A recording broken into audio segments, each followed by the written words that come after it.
pagalvojimui aš jums pasakysiu du tokius pavyzdžius, situacijas ir jūs pagalvokit, ką jūs būtent galvotumėt tokiuose situacijose.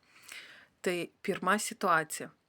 Jūs stovit eiliai parduotuvė ir prieš jūs stovi maždaug 40 tokia jauna graži moteris. Ir jūs matot, kad jos batai visi išteplioti, kelnės tokios visos, pavyzdžiui, ten, nežinau, juodos spalvos, bet viskas ištepliota baltais matyt dažais kažkokiais. Ir įsivaizduokit, kad jūs stovit ir prieš jūs tokia moteris. Ir ką jūs galvojat? Turit porą sekundžių, kokios pirmos mintis ateina. Ir žinau, kad tikrai dauguma taip stovi eiliai. Ir jeigu mato tokį vaizdą prieš save, tai pirmas dalykas pagalvoja apie neigiamus kažkokius dalykus, kad kaip čia pasirodė parduotuvė tokia visa netvarkinga, tuo labiau jauna graži moteris.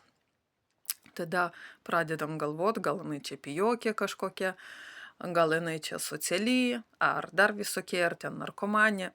Ir turbūt kokie 80% žmonių iškart pradeda galvot taip.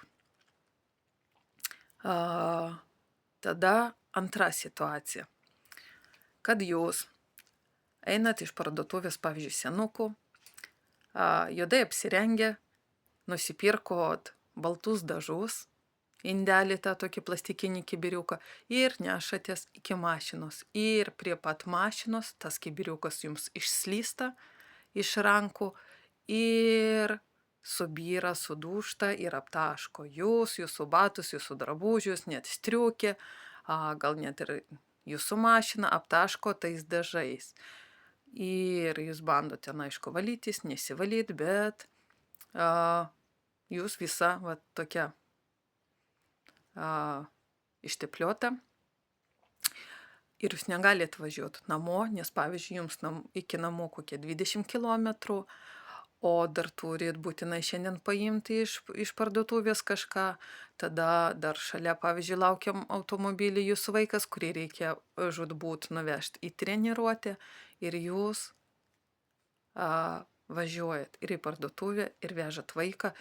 Ir kaip jūs jaučiatės, bevažiuojant su tais batais, su tom kelnėm ištepliotom, su kokiom mintim.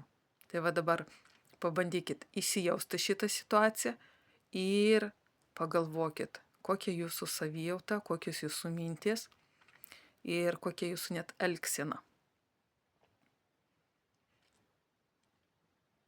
Čia tiesiog pirmos mintis, kurios ateina.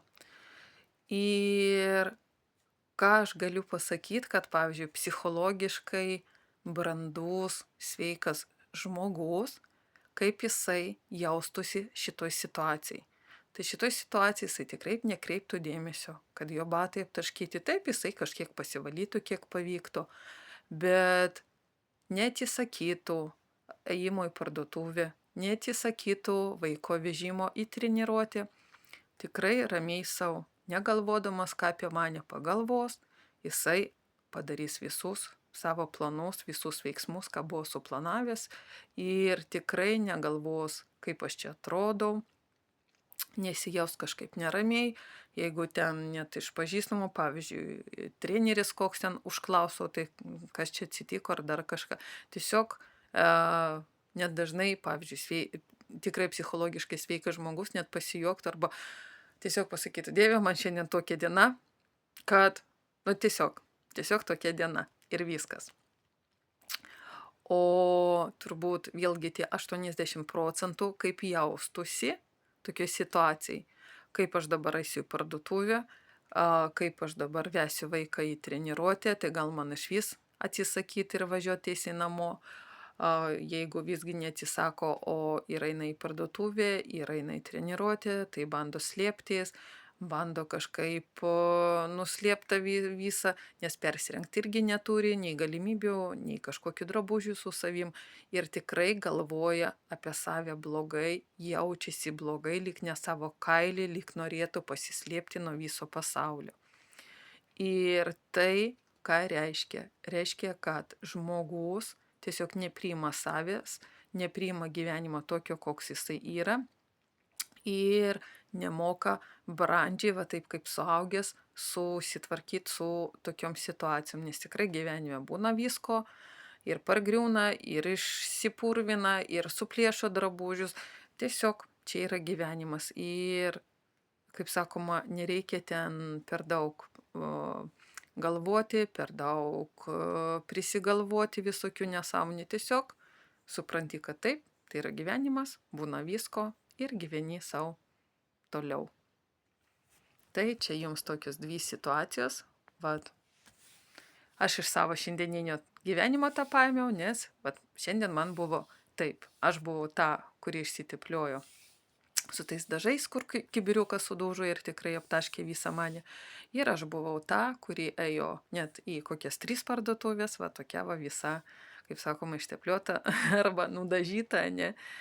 Ir tikrai nei aš ten galvojau, nei aš mačiau, kad žmonės kažką galvoja, nes aš tiesiog gyvenu savo gyvenimą ir matau, tiesiog suprantu, kad gyvenime visko būna. Tai linkiu ir jums tiesiog gyvent ir, kaip sakoma, eiti lengvai ir subrendusiai per tą gyvenimą.